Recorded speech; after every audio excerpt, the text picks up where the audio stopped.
Bonjour à toutes et tous. Est-ce que niveau son, vous nous entendez?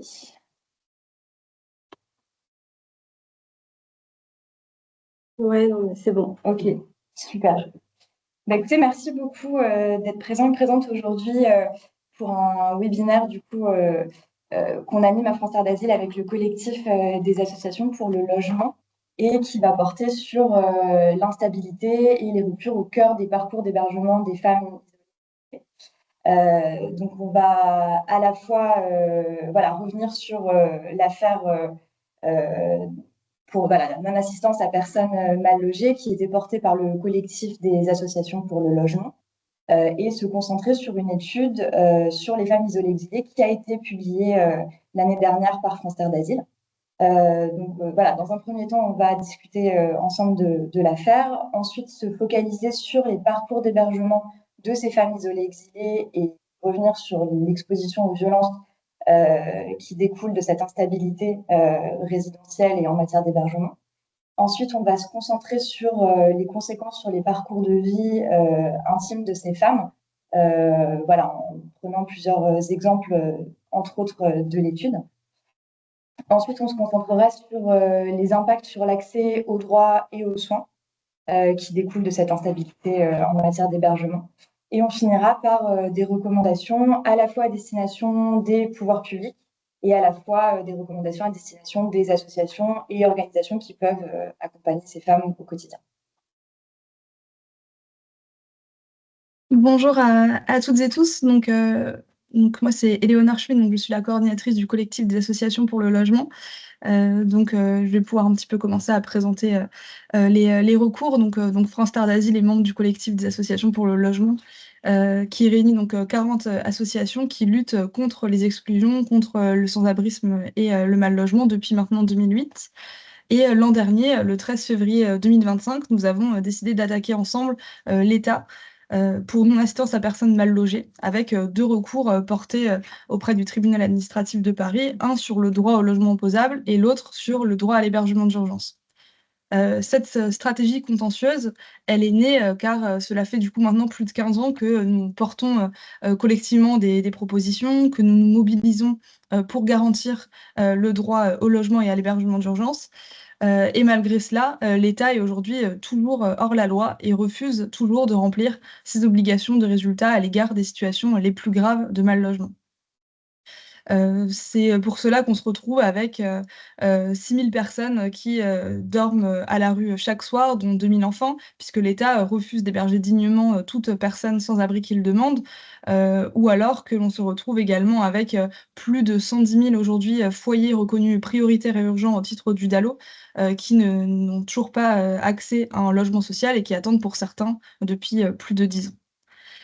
Concernant l'hébergement d'urgence, aujourd'hui, il y a environ 200 000 places dans l'hébergement dit généraliste et il existe aussi un hébergement spécifique du dispositif national d'accueil avec des CADA, UDA, etc., qui sont réservés aux personnes demandeuses d'asile ou bénéficiaires de la protection internationale.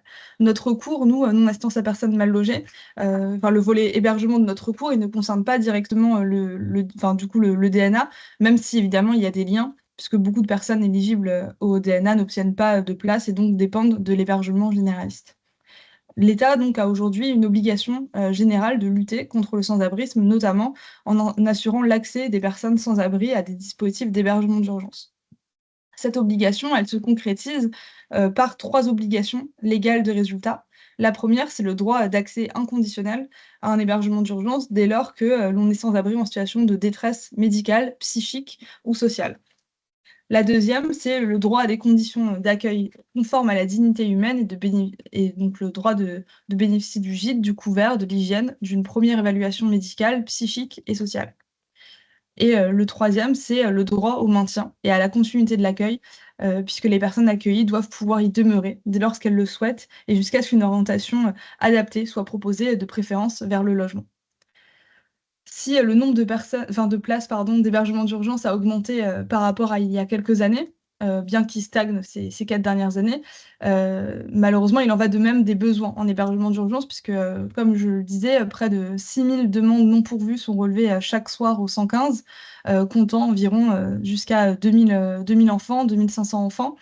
Et tout cela, c'est sans compter évidemment le non-recours puisque, il y a pour certains une impossibilité d'appeler, pour, beaucoup, aussi une anticipation de la non-réponse du 115, faute de moyens humains suffisants et des mauvaises conditions, d'hébergement ou d'accueil également.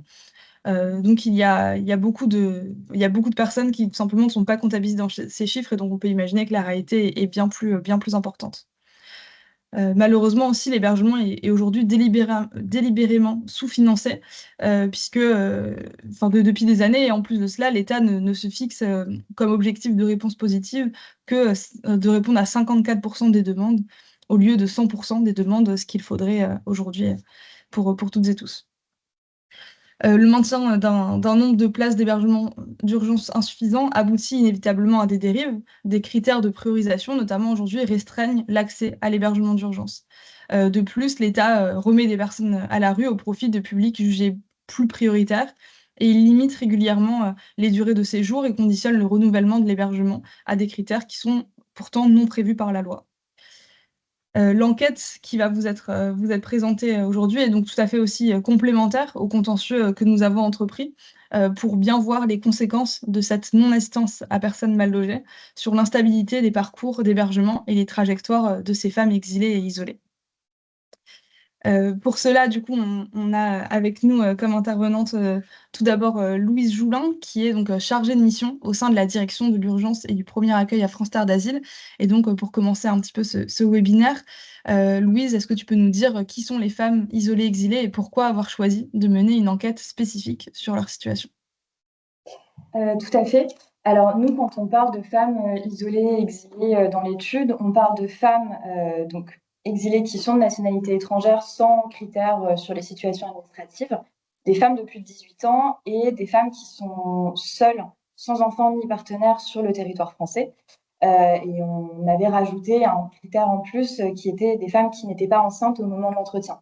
L'enquête, elle a été effectivement menée par notre équipe de maraude, qui est une équipe qui est composée d'intervenantes sociaux et de médiateurs et qui intervient tous les jours sur les campements franciliens pour accompagner les personnes exilées. Et c'est vrai que c'est une équipe qui travaille avec énormément de personnes qui ont des trajectoires de vie différentes, qui ont des profils très différents et qui donc tirent énormément de constats aussi de cette expérience de terrain-là.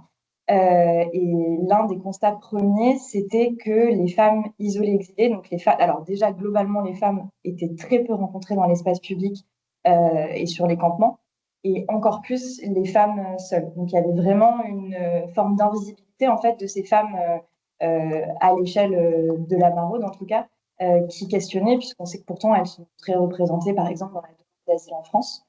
Le deuxième constat qui est un peu à l'initiative de l'étude, c'est que c'est qu'aujourd'hui, il y a un système d'accueil institutionnel qui ne considère pas forcément le fait d'être une femme seule comme une vulnérabilité en soi et comme un critère de priorisation. Et donc, effectivement, le fait qu'il y ait des priorisations institutionnelles qui sont centrées sur la protection de l'enfance, qui répondent à des besoins qui sont évidents, mais qui, du coup, ont tendance à potentiellement oublier, mettre plus de côté les femmes seules, alors qu'on sait qu'elles sont largement exposées, par exemple, à des faits de violence et à des risques de vulnérabilisation. Donc voilà, on avait vraiment cette question de qui sont ces femmes-là, où est-ce qu'elles sont hébergées si nous, on ne les rencontre pas, quelles sont leurs trajectoires, comment elles sont accompagnées. Donc pour ça, on a mené des entretiens auprès de 54 femmes et on a rencontré une soixantaine de professionnels qui, voilà, de la santé, de l'accueil administratif, qui voilà, sont au quotidien avec ces femmes pour essayer d'améliorer justement notre connaissance de ce public. Et donc, ça nous a permis voilà, d'avoir accès à voilà, plusieurs profils très différents, des histoires de vie très différentes. Les femmes étaient issues de 18 nationalités différentes, avaient des situations administratives variées, des temps de présence en France aussi variés. Et pourtant, on s'est rendu compte que l'accès à l'hébergement, c'était vraiment le fil rouge en fait de l'étude et un peu déjà le cœur de toutes les préoccupations pour les participantes. Et puisqu'effectivement, l'hébergement, c'est un pilier de base. Y accéder, ça n'est pas que une difficulté parmi d'autres, c'est une situation aussi qui produit et peut aggraver d'autres formes de vulnérabilité. Et donc là, si vous regardez par exemple sur cette slide-là, c'est le nombre, enfin les situations d'hébergement des femmes qu'on avait rencontrées la veille de l'entretien qu'on a mené avec elles. Donc si on regarde là les chiffres, la grande majorité des femmes étaient hébergées. Mais ce qui ressort pourtant de l'étude et qu'on ne voit pas forcément dans ces chiffres-là, c'est le caractère très instable de ces solutions, puisque effectivement la majorité des femmes au moment où on les a rencontrées étaient hébergées de manière instable. Donc, elles avaient des prises en charge qui étaient courtes ou dont la fin était imminente. Elles étaient aussi, par la totalité, avaient connu au moins 2 types d'hébergements différents. Certaines en avaient cumulé jusqu'à 5, parfois sur des temps de présence en France qui étaient très courts. Et au total, 74% des femmes interrogées avaient déjà été contraintes de dormir à la rue depuis leur arrivée en France. À quel dispositif d'hébergement d'urgence, enfin, quel dispositif d'hébergement tout court ces femmes pourraient avoir accès en théorie? Et du coup, quelles sont les réalités que vous avez pu observer sur le terrain? Ouais, alors du coup, ça rejoint ce que tu disais au début, Éléonore. C'est vrai qu'on voulait faire un petit focus de rappel aussi sur voilà, les droits théoriques et ensuite la réalité de ce qui est observé sur le terrain. Déjà, c'est vrai que l'accès en matière d'hébergement pour les femmes, alors pour les personnes exilées en général, mais donc là qui découle de l'étude, c'est que c'est fortement lié au statut administratif des personnes. Effectivement, le premier niveau, c'est vraiment l'hébergement d'urgence. Comme tu l'as expliqué, c'est un droit inconditionnel, c'est un droit gratuit. Donc, en théorie, toutes les femmes qu'on a rencontrées, peu importe leur statut administratif, auraient pu, enfin, sont éligibles à demander à être hébergées dans l'hébergement d'urgence. Ensuite, les personnes qui sont en demande d'asile ou qui sont bénéficiaires d'une protection internationale, ça veut dire les femmes qui ont été protégées, peuvent avoir un accès théorique au dispositif national d'accueil, donc DNA, comme on l'appelle, qui est en France géré par l'OFII, l'Office français de l'immigration et de l'intégration, et qui est conditionné globalement à la demande d'asile et ensuite à l'obtention d'une protection pour les personnes qui l'obtiennent. Donc, c'est un autre niveau de possibilité en matière d'hébergement. Et ensuite, de manière encore plus large, les femmes qui ont un droit au séjour, qu'elles soient protégées par la France ou qu'elles voilà, aient obtenu un autre type de séjour, ont légalement accès au parc privé, à des demandes de logement social, au DALO. Voilà, donc effectivement, le recours à ces solutions-là, elle dépend évidemment des ressources des personnes, de la stabilité de leur droit au séjour, par exemple, de leur situation professionnelle, médicale. Donc voilà, il y a tout un tas de critères annexes. Mais c'est vrai que ce qu'on a observé dans les entretiens, c'est un accès très limité, voire impossible à certaines modalités d'hébergement, une très forte instabilité dans les parcours, des solutions temporaires et très fragmentées généralement, et qui entraînent de nombreuses ruptures de parcours. Donc en fait, les entretiens, ils ont vraiment révélé un écart important entre ces droits théoriques et l'accès effectif à un hébergement stable. Et donc, ce qu'on vous proposait de faire pour commencer, c'était justement de se concentrer un peu sur chaque typologie, on va dire, d'hébergement pour essayer de comprendre un peu quels sont les principaux obstacles. Le premier, du coup, le dispositif national d'accueil, donc le dispositif central pour les demandeurs d'asile et les bénéficiaires d'une protection internationale. Donc, c'est un dispositif qui compte environ 113 000 places et pourtant, on estime que seuls 43% des demandeurs d'asile avaient été hébergés au sein du DNA en 2024. C'est extrêmement peu. Donc l'accès y est limité pour plusieurs raisons. La première, c'est évidemment l'insuffisance du nombre de places par rapport au nombre de demandes d'asile pendantes. Donc il y a une très forte saturation en fait du DNA qui est couplée par une forme de, là aussi, de désengagement budgétaire de l'État. Donc vous voyez les chiffres ici, il y a eu 6 500 places pardon, qui ont été supprimées par la loi de finances 2025. Il y a une baisse prévue d'environ 1403 places par la loi de finances 2026, alors même que voilà, les associations plaident pour une augmentation de ce nombre de places pour voilà, répondre aux besoins des personnes. Et au-delà de la saturation, c'est vrai que c'est aussi un dispositif il y a des conditions d'accès au DNA qui sont assez restrictives, puisqu'elles sont conditionnées à l'obtention de ce qu'on appelle les conditions matérielles d'accueil. Donc en fait, c'est une forme de package qui est délivré par le FI qui comprend une allocation mensuelle pour les demandeurs d'asile et une proposition d'hébergement. Mais ces conditions matérielles d'accueil, elles ne sont pas garanties à tous les demandeurs d'asile. Elles peuvent être refusées, suspendues, retirées pour tout un tas de critères qu'on ne va pas détailler ici, mais par exemple, une personne qui a déposé une demande d'asile trop tardivement après son arrivée en France ou qui a refusé une proposition d'hébergement de l'OFII. C'est un système qui a aussi connu un durcissement législatif, notamment avec la loi Darmanin, qui a rendu l'obtention et parfois le recours contre la non-obtention CCMA plus difficile. Et donc, quand ces femmes y accèdent, il y a d'autres réalités qui sont que, alors des fois, l'accès est parfois tardif. Il y a énormément de femmes qu'on avait rencontrées dans l'étude qui avaient obtenu une proposition d'hébergement, mais parfois après des mois entiers passés en France sans solution. C'est un hébergement qui est limité dans le temps puisqu'il est conditionné grosso modo à l'instruction de la demande d'asile. Et donc, il y a un enjeu très fort des fins d'hébergement, des fins de prise en charge quand les femmes sont déboutées de leur demande d'asile ou quand elles sont protégées, mais pas forcément systématiquement orientées vers des hébergements adaptés. Et une autre des réalités, c'est la question des places spécialisées et labellisées. Donc, par exemple, pour les femmes victimes de violences ou de traite des êtres humains ou le public LGBTQIA+. Donc, il y en a, mais le nombre est extrêmement limité par rapport aux besoins. C'est complètement sous-dimensionné par rapport au nombre de victimes, puisque les places spécialisées, par exemple, pour les femmes victimes de violences et de traite des êtres humains, ne représentent que 0,27% du DNA. C'est à peu près 300 places. Donc, c'est vrai que c'est dérisoire par rapport aux besoins qui sont remontés. Et donc, quand l'accès est refusé ou que les femmes n'y ont plus accès, il y a une de report sur d'autres modalités d'hébergement. Et donc, une sorte un peu d'effet entonnoir inévitable du système, puisque les femmes non hébergées doivent se réorienter vers des dispositifs d'urgence de droit commun, notamment. Pour parler de l'hébergement d'urgence, pareil, j'en ai déjà parlé en introduction. Donc, c'est effectivement, on estime environ 200 places, mais qui effectivement sont insuffisantes par rapport aux besoins aujourd'hui en France des personnes. Donc voilà, il y a eu une augmentation du nombre de places non proportionnelle aux besoins et le parc est complètement saturé. Donc par exemple, on a un chiffre ici qui est intéressant, c'est 28%, c'est la moyenne en 2025 des appels décrochés par le 115 de Paris.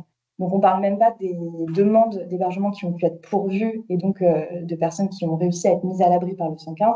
On parle vraiment des appels qui ont été décrochés et de personnes qui ont eu accès à un intervenant ou une intervenante du 115. Ce qui montre aussi le décalage entre les réalités et les besoins. Donc c'est vrai que ça entraîne une forme de priorisation inévitable entre les publics en dépit du principe d'inconditionnalité dont tu parlais au début. Et donc par exemple, certains SIAO ont adopté un cadre unifié avec des critères de priorisation qui sont clairement établis. Et donc, par exemple, en priorité numéro 1, on peut retrouver les femmes enceintes de plus de 3 mois ou, par exemple, les femmes et les familles avec des enfants en bas âge. Mais les personnes isolées sans enfants, auxquelles, du coup, peuvent appartenir les femmes isolées exilées, sont en priorité 4, vraiment la fin de l'échelle de priorisation. Et il y a un autre chiffre qui se rapporte à cette question-là, c'est 89%. Il vient d'une enquête qui avait été menée par la Fédération des acteurs de la solidarité sur les auprès des SIAO. Et donc, il y avait 89% de répondants SIAO qui avaient déclaré avoir déjà dû appliquer des critères de priorisation par rapport aux personnes qui les appelaient. Donc, ça se traduit par un impact très fort sur les femmes isolées qui passent un peu en second plan, en fait. Et ça s'est vachement vu dans l'enquête. Donc, on peut voir le chiffre, par exemple, ici 42, c'est le nombre moyen mensuel de femmes isolées qui sont mises à l'abri par le 115 de Paris en 2025.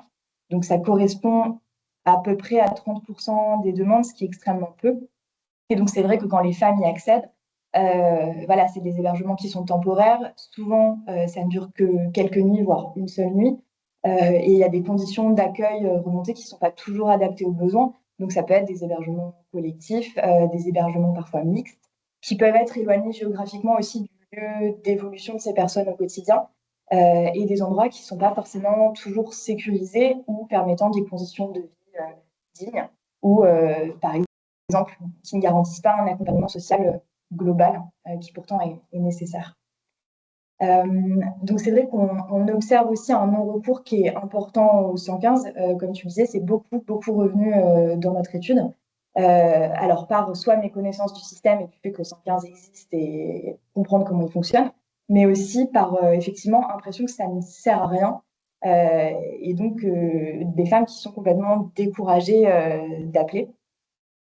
Et donc on a deux citations qu'on trouvait intéressantes vous avez mis ici. Donc la première, c'était une femme qui nous disait, voilà, moi, j'ai jamais appelé parce qu'on m'a dit qu'ils ne répondent pas, le 115. Franchement, on m'a dit que ça allait être difficile, qu'ils n'allaient pas m'aider. Et une autre qui nous a dit, moi, j'ai l'impression que quand tu n'as pas d'enfant, ta situation ne change pas. Ça, cette perception du fait d'être une femme seule, de ne pas avoir d'enfant et donc avoir l'impression de ne pas bénéficier des mêmes droits que les familles ou les femmes avec des enfants, c'est quelque chose qui est énormément revenu dans l'enquête. Et surtout quand on parlait effectivement d'hébergement. Donc, bon, malheureusement, quand il n'y a pas de solution d'hébergement, ni dans le DNA, ni dans l'hébergement d'urgence, les femmes sont contraintes de dormir en rue. Donc, il y a 74% des répondantes qui avaient déjà dû dormir au moins une nuit en rue.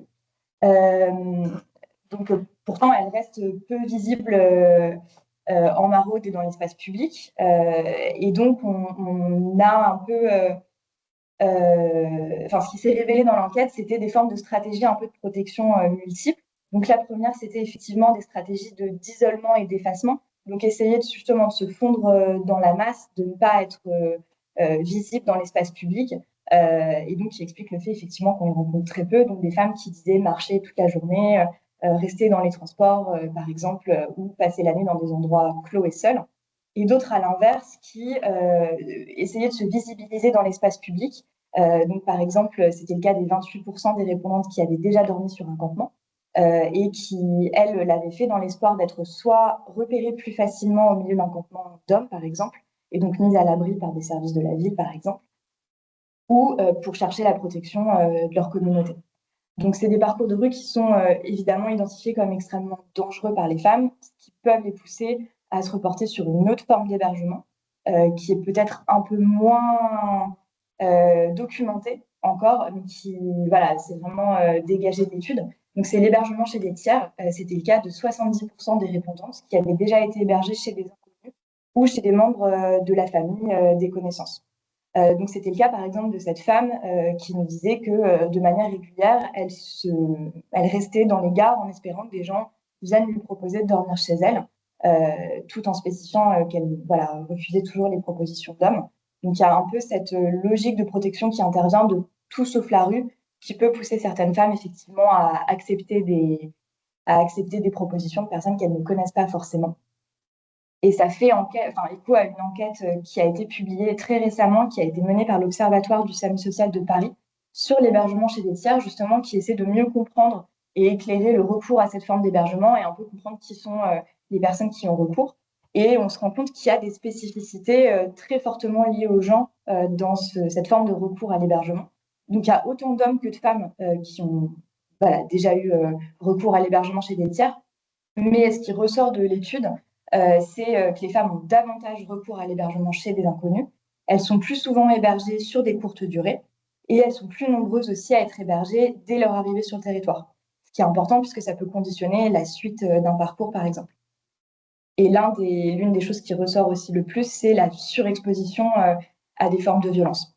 Donc, ce qu'on observe vraiment par rapport à l'hébergement sanitaire, c'est la mauvaise prise en compte aussi de cette forme d'hébergement et de ses impacts potentiels. C'est vrai que les personnes hébergées chez des tiers, elles ne sont pas forcément considérées comme prioritaires, car elles sont considérées comme déjà à l'abri. Et ce que Hebtier qualifie ici de boîte noire, c'est vraiment ces conditions de vie qui sont souvent invisibilisées, connues, et le fait qu'il y ait une mauvaise prise en compte du fait que l'hébergement chez des tiers constitue une forme de précarité résidentielle. Donc forcément, tout ce qu'on vient de voir, toute cette instabilité en matière d'hébergement a une conséquence directe sur la surexposition à des formes de violence de ces femmes.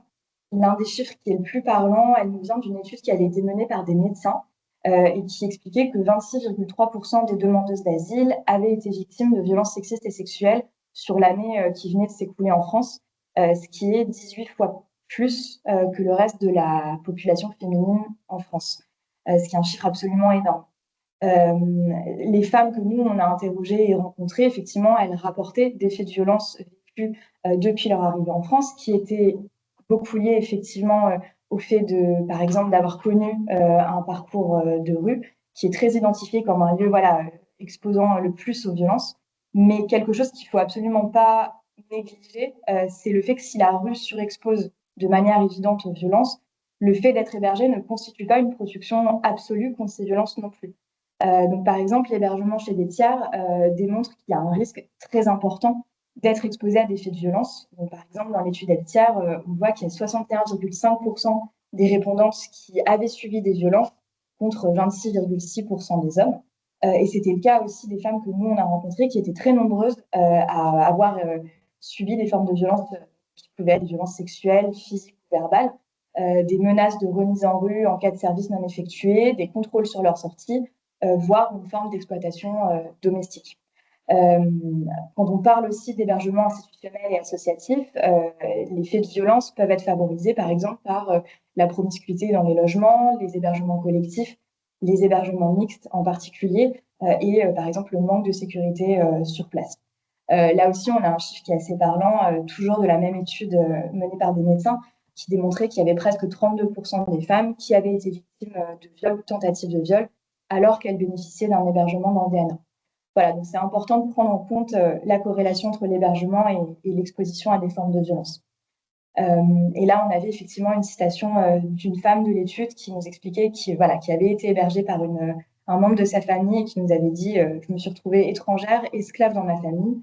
Je ne sortais pas, je ne connaissais rien et tout ce que je pouvais demander, elle me disait mais tu n'as pas tes papiers, tu n'es pas en règle, tu ne peux rien. Merci beaucoup, Louise. Judith, tu es donc doctorante et chargée de recherche à France Terre d'Asile. Est-ce que tu peux nous en dire un peu plus sur les difficultés d'accès à l'hébergement et ce qu'elles impliquent du coup à l'échelle plus intime de la vie des femmes? Oui, merci. Ben oui, complètement. Peut-être juste pour rappeler en quelques mots qui je suis. Voilà, donc effectivement, je suis chargée de recherche à France Terre d'Asile et je fais aussi une thèse en même temps. Une thèse qui porte sur les parcours des femmes exilées de manière générale, à la fois leur parcours géographique, donc en Île-de-France, mais aussi leurs parcours familiaux. Donc, comment est-ce que ces situations familiales évoluent au cours du temps, en fonction de l'évolution de leur situation administrative, de leur changement de lieu de vie, voilà, etc. Est-ce que tu peux... Ouais. Donc là, l'idée, c'est de se demander ce que cette instabilité de l'hébergement que vient d'expliquer Louise implique à l'échelle vraiment individuelle. Donc voilà, on a vu qu'il y avait tout un tas d'expositions à des violences. On a pas mal parlé de chiffres, mais c'est important, il me semble, de voir ce que tout ça, ça implique. Peut-être pour repartir d'un schéma qui est dans l'étude femmes exilées isolées, qui représente un peu visuellement le parcours d'hébergement d'une des femmes enquêtées, qu'on appellera Yasmine. Mais voilà, les noms ont été changés. Donc, vous voyez sur la colonne de gauche une chronologie en fait qui s'étale sur 4 ans et qui donc finit en 2022. C'est pas la fin de son parcours d'hébergement, mais c'est juste le moment de l'entretien. Donc, l'histoire ne s'arrête pas là. Mais donc, on voit que c'est une femme qui est en demande d'asile, mais qui, pour le coup, n'a pas accès au DNA dont parlait Louise et qui donc ne peut pas être hébergée par l'OFII. Et donc, on voit que au fur et à mesure du temps et des années, elle passe par toute une série de modes d'hébergement qui sont représentés, vous voyez, avec différentes couleurs. Donc, elle passe un moment chez des tiers, donc l'hébergement chez des tiers, chez différentes personnes.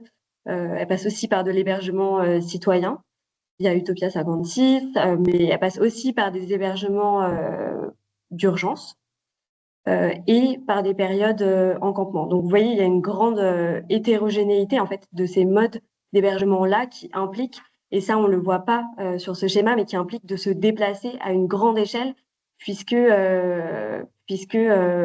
quand on appelle le 115, par exemple, depuis Paris, on peut être envoyé partout en Île-de-France. Donc voilà, ça implique quand même beaucoup de choses pour à l'échelle individuelle, quoi.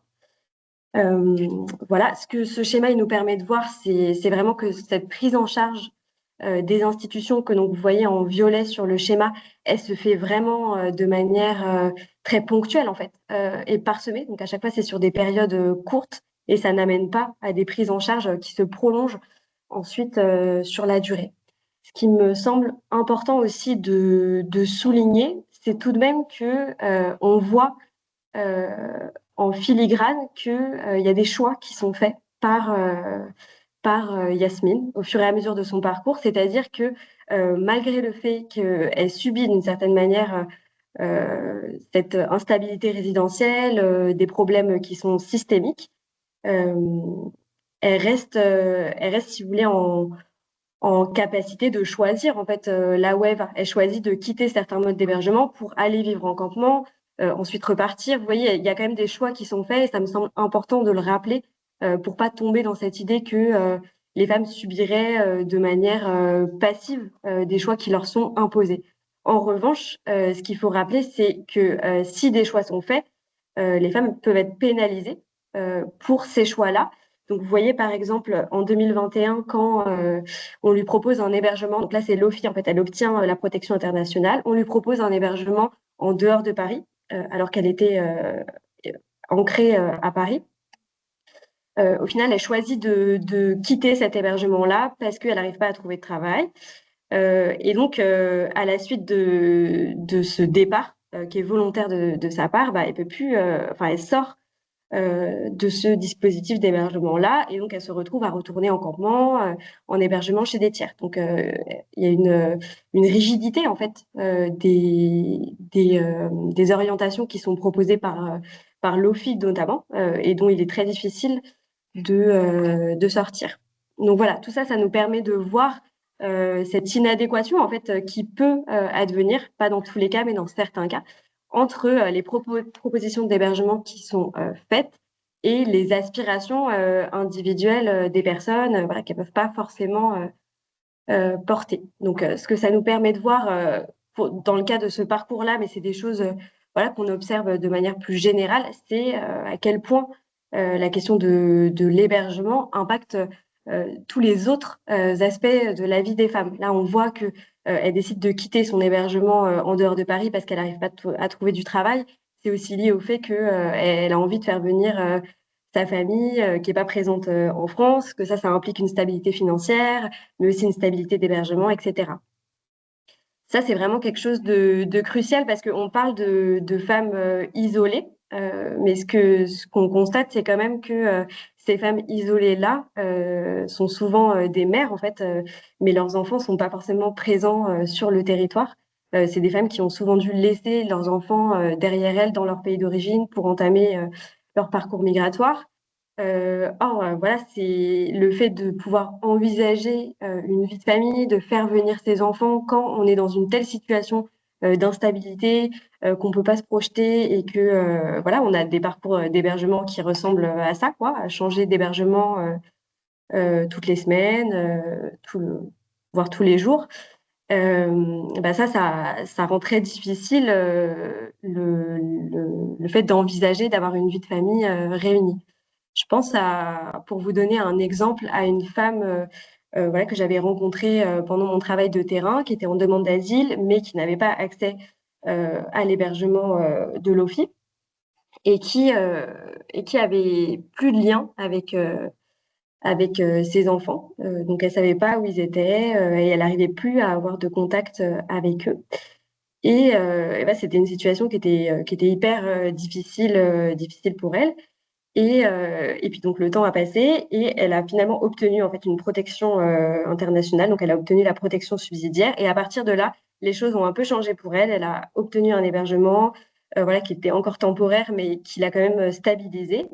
Et à ce moment-là, il y a quelque chose qui s'est déclenché pour elle et elle a réussi mais par elle-même, quoi, à retrouver la trace de ses enfants via un oncle. Enfin voilà, en fait, ça donnait l'impression, on peut interpréter cette histoire de différentes manières, mais ça donnait quand même l'impression qu'au moment où elle a retrouvé une forme de stabilité à la fois administrative, mais aussi d'hébergement, ça lui a permis d'envisager autre chose par rapport au lien avec ses enfants.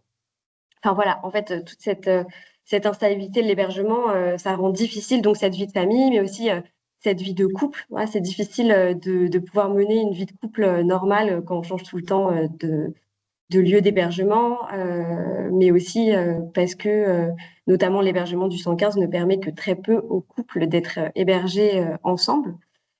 Voilà, bon, je vais pas m'étendre là-dessus. L'idée, c'était aussi de voir à quel point ces difficultés d'hébergement-là, elles impliquent des choses en termes d'ancrage géographique. Parce que, voilà, donc je disais tout à l'heure que cette instabilité, elle se fait à une grande échelle, puisqu'elle installe en fait ces femmes-là dans une forme de mobilité permanente. Donc voilà, elles vivent avec leur sac, elles se déplacent tout le temps. Ça empêche d'une certaine manière une forme, ça les empêche d'habiter de manière normale, à la fois d'avoir un espace à elles au sens d'un espace de vie domestique, privé, parce que quand on vit chez quelqu'un, voilà, c'est difficile de trouver son espace à soi, mais c'est aussi difficile quand on vit dans des hébergements collectifs, quand on vit en campement. Enfin voilà, toutes ces formes-là, elles empêchent en fait de se construire cette forme de chez soi. Mais c'est aussi lié à une manière d'habiter l'espace du dehors. Quand on change tout le temps de lieu, ça rend beaucoup plus difficile le fait de pouvoir trouver des espaces d'ancrage stables, à la fois des ancrages des lieux, quoi, mais aussi des personnes, de retrouver des gens au même endroit. Tout ça, ça coupe en fait de tous ces lieux et personnes qui pourraient constituer des soutiens. Voilà. Et puis dernier point sur lequel je voulais revenir, c'était que ça paraît peut-être évident, mais cette instabilité d'hébergement, elle empêche, en tout cas, elle rend vraiment difficile le fait de pouvoir se projeter dans des projets à la fois personnels, mais aussi professionnels. C'est-à-dire que quand on se déplace tout le temps, c'est difficile de dépasser en fait cette perspective-là, de se projeter au-delà de comment je vais faire dans une semaine, où est-ce que je vais être hébergée. Voilà, forcément. Je pense à une femme, pour vous donner encore un exemple, que j'avais rencontré dans un hébergement d'urgence et qui avait pas le droit de travailler, elle était en situation irrégulière et elle était ingénieure agronome à la base. Et donc, comme elle pouvait pas travailler, elle avait envie de créer une chaîne YouTube d'agronomie, quoi. Et donc, elle avait le matériel, etc. Mais en fait, elle n'arrivait pas à poster des vidéos de manière régulière, ce qui était nécessaire si elle avait envie d'en faire vraiment quelque chose, à la fois parce que l'instabilité de l'hébergement lui empêchait de se concentrer, mais une fois qu'elle trouvait des lieux où être hébergée, en fait, les conditions à l'intérieur rendaient impossible de pouvoir se concentrer, voilà, d'avoir un cadre en fait qui permet de s'isoler et de travailler en fait tout simplement sur ses projets personnels. Voilà ce que je pouvais dire. Voilà, l'idée c'était vraiment de voir à quel point tout ça, tous ces aspects qui sont assez intimes en fait de la vie des personnes, on pourrait en donner d'autres. C'est des exemples d'à quel point cette instabilité de l'hébergement, elle est multiforme, quoi. Merci. Merci à toi. Peut-être, Louise, tu peux développer aussi un petit peu sur comment on peut mesurer l'impact de cette instabilité résidentielle également sur la partie plutôt de l'accès aux droits et aux soins de santé aussi de ces femmes. Ouais, tout à fait. Sans surprise, entre guillemets, dans une continuité de ce qu'on explique depuis le début, effectivement, l'instabilité de l'hébergement a un impact très fort sur l'accès aux droits des personnes, l'accès à un accompagnement social aussi. Souvent, les personnes y accèdent de manière très tardive ou partiellement, ou effectivement, comme pour l'hébergement, un peu en pointillé. Donc, il y a des enjeux évidemment d'accès à une information fiable quand on n'est pas hébergé de manière stable, quand on est hébergé par exemple par des tiers, il y a un risque encore plus accru de ne pas avoir accès forcément aux bonnes informations, voire d'avoir une rétention totale d'informations qui empêche du coup déjà de connaître ses droits en France. Et on observe une forme d'éloignement en fait des services essentiels et des structures d'aide. Donc un éloignement géographique et un éloignement parce que méconnaissance justement de ce qui existe et de ce qui pourrait être à disposition de ces femmes. Donc finalement, l'instabilité de l'hébergement, elle empêche les femmes de bénéficier d'un suivi social continu et stable, puisqu'il n'y a pas forcément d'endroit de référence. Les femmes remontées avoir souvent manqué des rendez-vous, par exemple avec des assistantes sociales, avoir eu des suivis qui ont été interrompus et donc qui nécessitent de tout reprendre à zéro avec la prochaine personne qui nous accompagnera, par exemple. Il y a une multiplicité d'interlocuteurs aussi et d'informations. Donc tout ça, en fait, participe à créer une forme de confusion en fait et de fatigue qui peut mener à un décrochage en fait sur la question des droits et de l'accompagnement social.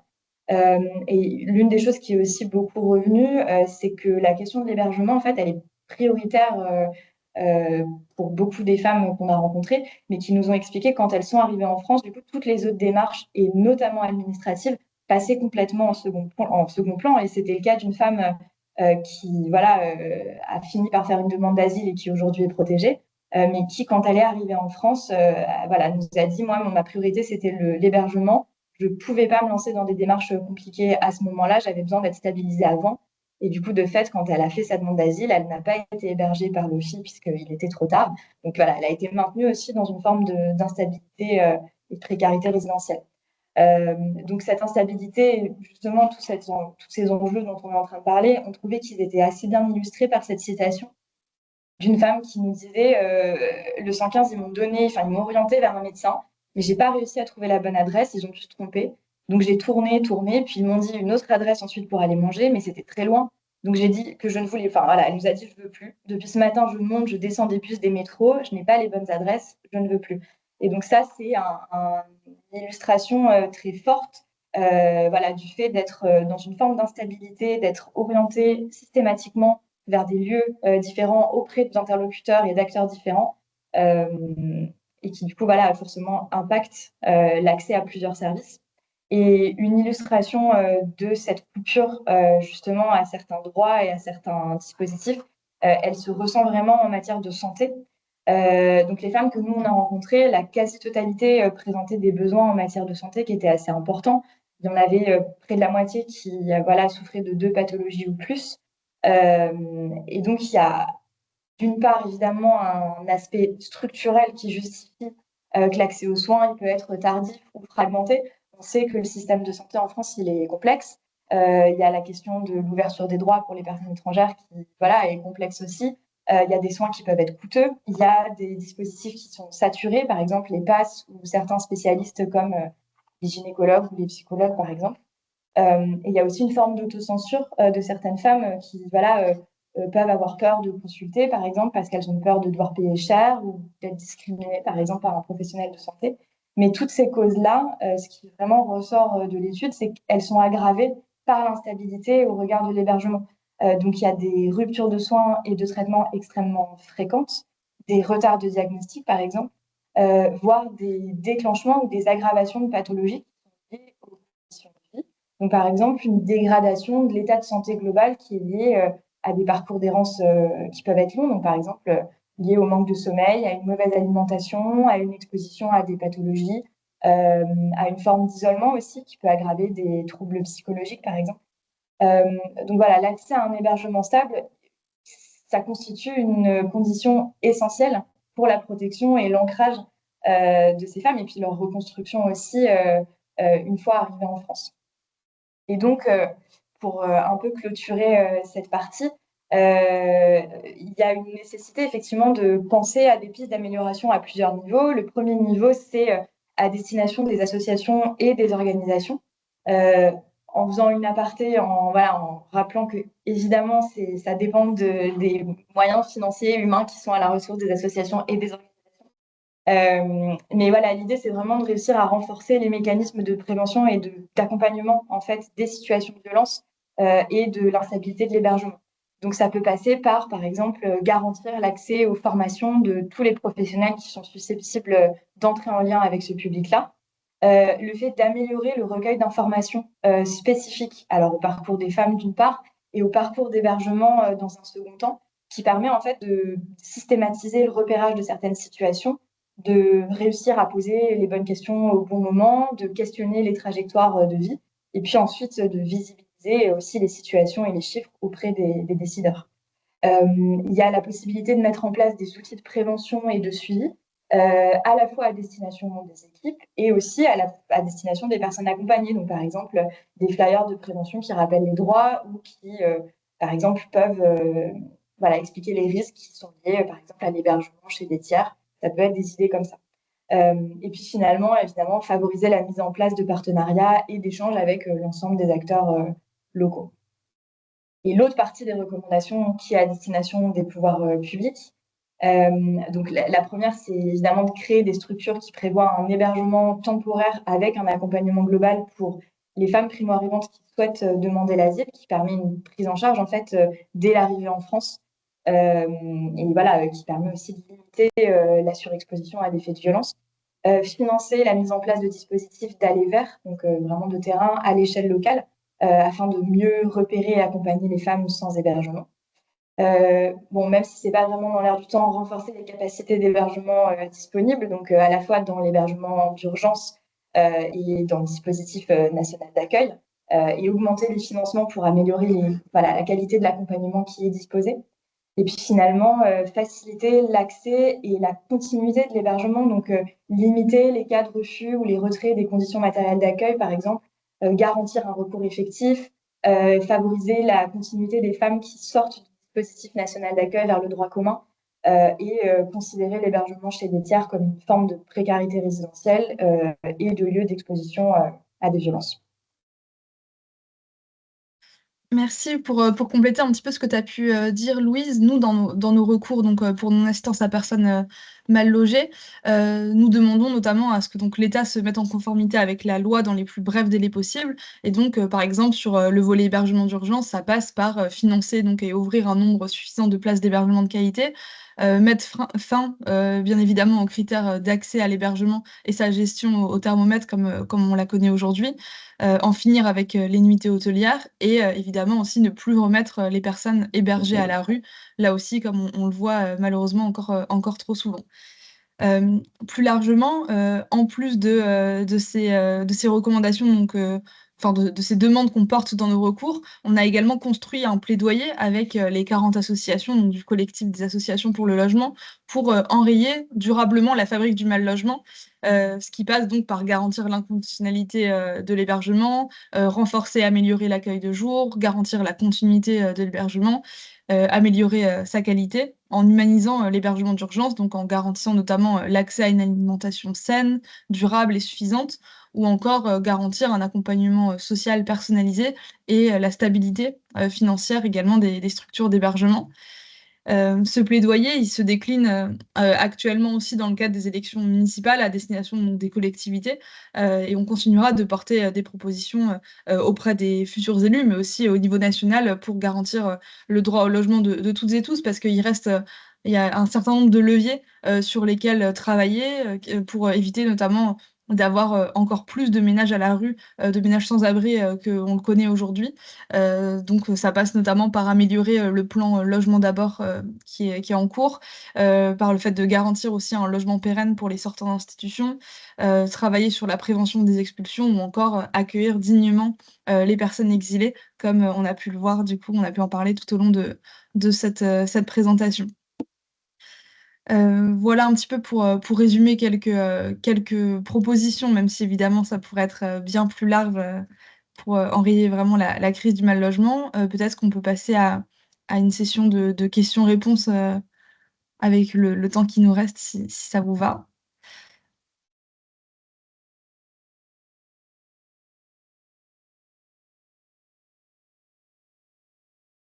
Je regarde un petit peu les questions qui ont pu être posées. Hem, alors il y a une question: «Qui propose ces nuitées hôtelières pour éviter de dormir dehors, quand toutes les portes du 115 sont fermées?»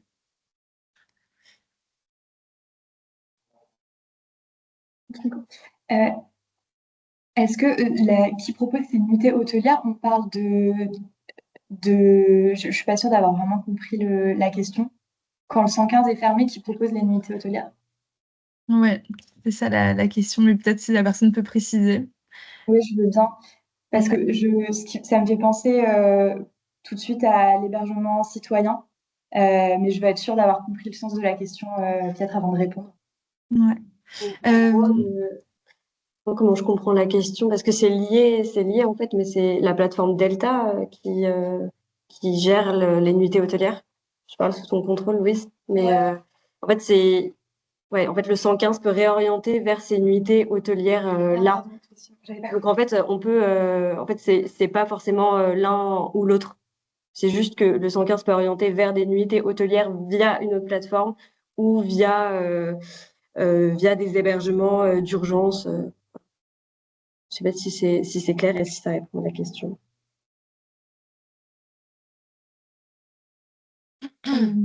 Ouais, j'imagine que ça y répond. Il y a aussi quelqu'un qui demande si c'est possible de redonner les chiffres sur le nombre de femmes rencontrées durant l'étude et sur combien de femmes exilées isolées à la rue estimées. Enfin, quel chiffre on peut estimer. Oui, tout à fait. Alors, les femmes qui avaient été rencontrées par l'étude, c'était 54 femmes. Et alors, nous, on avait, dans notre étude, on avait 74% des répondantes qui avaient déjà dormi en rue.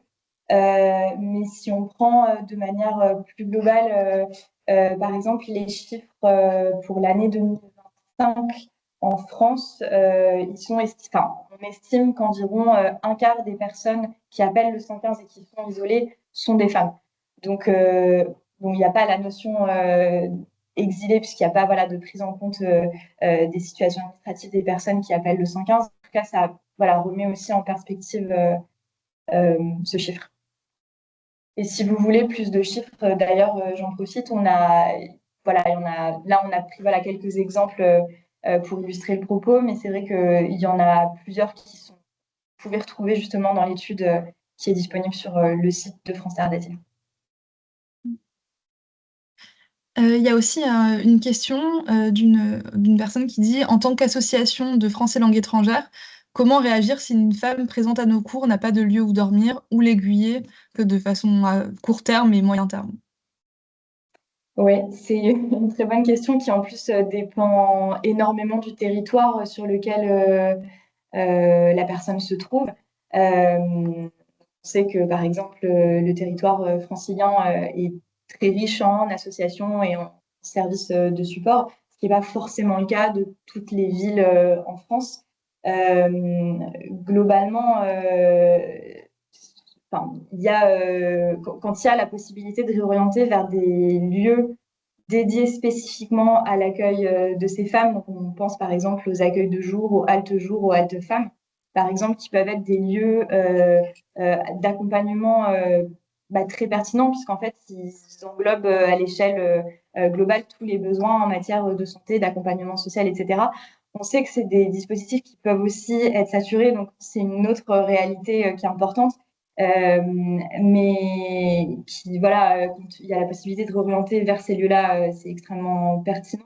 D'où la nécessité, effectivement, de favoriser les échanges avec les acteurs locaux, d'essayer d'aller rencontrer, si ça n'est pas déjà le cas, les associations sur votre territoire. Et un autre versant qui est important et dont on n'a pas forcément parlé là, mais qui est beaucoup ressorti dans l'étude, c'est l'importance des associations, notamment, on pourrait qualifier de communautaires.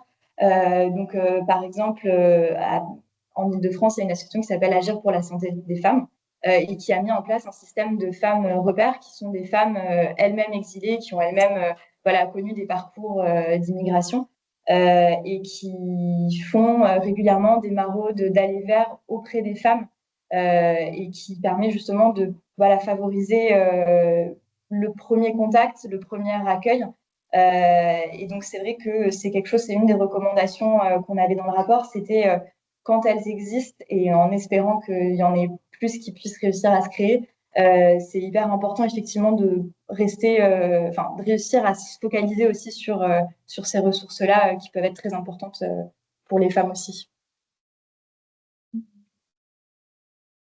Si on veut mieux accompagner ce public, où est-ce qu'on peut trouver des catalogues de formation sur le sujet ou vers qui on peut se tourner pour renforcer les compétences de nos équipes de terrain?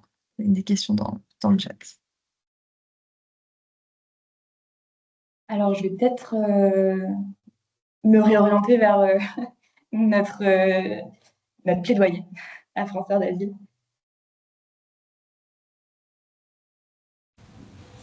Oui, j'espère que vous m'entendez. Pardon, j'espère que vous m'entendez bien. Alors, il y a toute une... Enfin, par exemple, France Terre d'Asile a un centre de formation dont vous pouvez trouver le catalogue sur Internet. Et il y a un certain nombre de formations qui sont dédiées à l'accompagnement et à la protection des femmes exilées, notamment qu'on a développé avec le programme AMAL, enfin, protection et accompagnement des femmes migrantes, voilà, avec des personnes qui ont été formées, qui sont spécialisées et qui peuvent accompagner les travailleurs et travailleuses sociales à l'identification et à l'accompagnement des victimes de violences. Je me permets peut-être de répondre, j'allais le faire à l'écrit, mais à une question qu'il y a juste avant, sur qu'en est-il des conditions matérielles d'accueil pour les femmes en procédure Dublin à partir du mois de juin et du pacte immigration européen. On craint beaucoup, donc dans la nouvelle directive accueil du pacte migration, enfin asile et immigration, il y a effectivement maintenant la possibilité de couper entièrement les conditions matérielles d'accueil pour toutes les personnes qui feraient l'objet d'une procédure de transfert, d'un arrêté de transfert au titre du règlement du Dublin, enfin de sa nouvelle mouture. Autant sur les autres conditions, enfin sur les conditions matérielles d'accueil des autres demandeurs et demandeuses d'asile, il y aura moins de possibilités de limitation ou de refus complet ou de coupure des conditions matérielles d'accueil. Autant effectivement pour les personnes en procédure Dublin, il y aura une possibilité en fait de n'en bénéficier que dans le pays qui est responsable de la demande d'asile, donc souvent le pays de première entrée. Et donc on pourrait se retrouver avec des coupures massives de conditions matérielles d'accueil pour les personnes en procédure Dublin. On ne sait pas encore en réalité comment ça va être mis en œuvre par la France, vu qu'on n'a aucune information, il n'y a pas de projet de loi, et on ne sait pas en fait comment, enfin ce que la France va choisir d'appliquer. Mais c'est vraiment une crainte qu'on a. Et pour les femmes, comme pour les hommes, ensuite, bah, normalement, il y aurait toujours la possibilité de faire des recours et des demandes d'ouverture des conditions matérielles d'accueil, notamment pour des questions de vulnérabilité. Mais c'est effectivement une crainte qu'on peut avoir.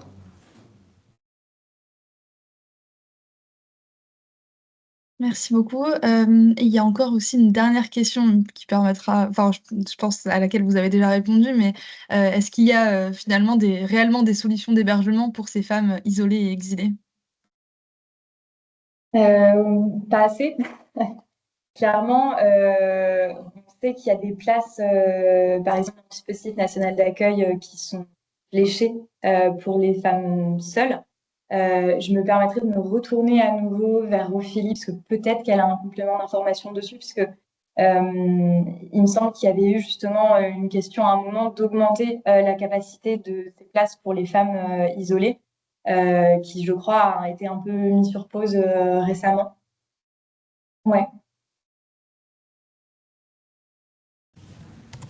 Pardon, on est des petits sujets de micro parce qu'on est dans la même salle, mais il n'y a aucune augmentation à ce stade qui est prévue pour enfin, voilà, pour les places spécialisées, victimes de violences ou victimes des traite des êtres humains. C'est une demande qui est régulièrement faite par les associations au regard des besoins, mais là malheureusement on est vraiment plutôt sur une logique de réduction de la taille du DNA comme ça a été présenté.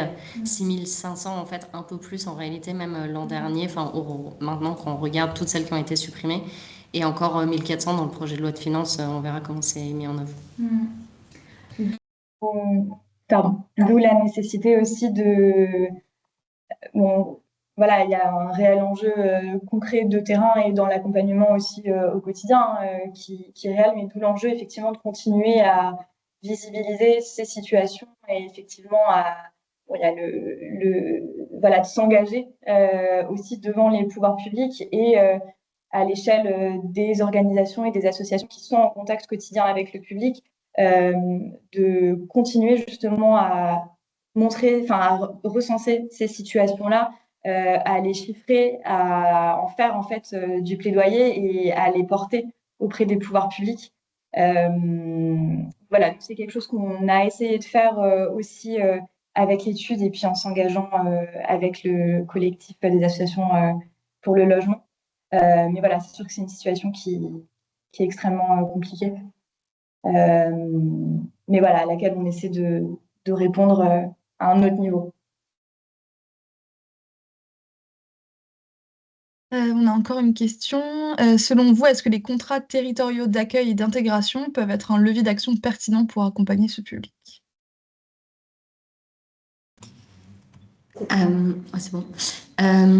Alors, c'est une très bonne question. À titre personnel, j'ai pas connaissance de CTAI qui soit spécifiquement centré sur ce public, mais enfin, nous, on encourage notamment dans notre document de plaidoyer sur les municipales justement à pousser les communes à conclure davantage de contrats territoriaux d'accueil et d'intégration avec l'État, parce que ça permet d'avoir des moyens qui ne sont pas démentiels, mais des moyens supplémentaires sur les questions d'intégration. Et je pense que c'est quelque chose que les collectivités territoriales pourraient demander à l'État, c'est-à-dire de concentrer le CTI sur certaines actions spécifiques à destination des femmes exilées. À mon avis, c'est une possibilité.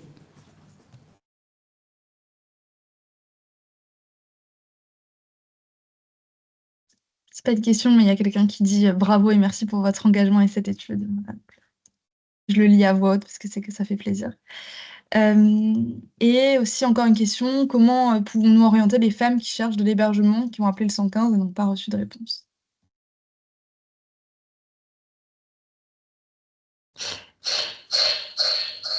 Hop, désolée pour le micro. Je pense que l'un des enjeux principaux, c'est de réussir à fournir des informations qui sont fiables et qui sont, ce qu'on disait un peu tout à l'heure, en fait, de les conseiller sur leurs droits. Parce que je pense que l'un des enjeux aussi, c'est bon, quand il n'y a pas de solution, de toute façon, s'il n'y en a pas d'autres, s'il n'y a pas d'association, par exemple, locale, citoyenne, qui permettent d'avoir un plan B, s'il n'y a pas de possibilité d'être hébergé chez des tiers, par exemple, et qu'il n'y a pas réellement de solution, l'un des conseils qu'on pourrait donner, c'est effectivement de les conseiller et les accompagner au mieux sur d'autres volets, donc les réorienter vers des lieux d'accueil pour la journée, comme on disait tout à l'heure, voilà, où elles pourraient être reçues et au moins entamer un dialogue avec un professionnel du travail social. Penser à leur poser des questions sur voilà, leur état de santé, éventuellement réussir à les réhéberger vers des dispositifs de soins. Enfin, vraiment, je pense que c'est assez important de pas négliger aussi tous ces autres aspects justement qui découlent de l'hébergement. Il y a aussi des guides ressources qui existent en ligne.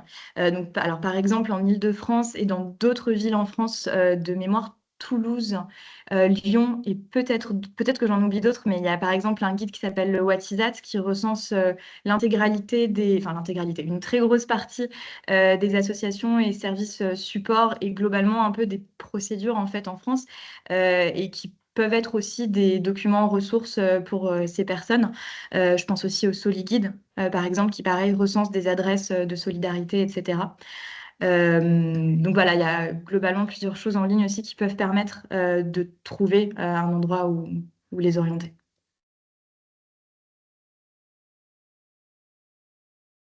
Très bien, merci beaucoup. Là, je vois plus de questions. S'il y en a des dernières, on peut les prendre. Mais en tout cas, merci pour vos interventions.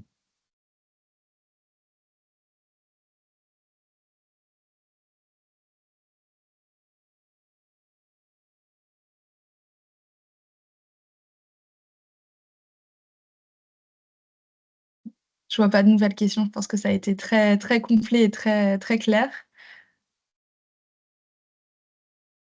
Plusieurs commentaires en tout cas qui disent qu'ils ont hâte de lire l'étude ou qu'ils vont regarder le site. Donc voilà, c'est une très bonne chose. Merci beaucoup pour votre présence aujourd'hui, surtout. Mm. Ouais. Merci beaucoup à toutes et tous. Merci encore à Louise et Judith pour vos interventions. Ophélie aussi, du coup, à distance. Et merci à toutes celles et ceux qui ont assisté à ce webinaire que vous pourrez, dans tous les cas, retrouver plus tard en ligne. Merci. Bonne journée. Au revoir, bonne journée. Merci.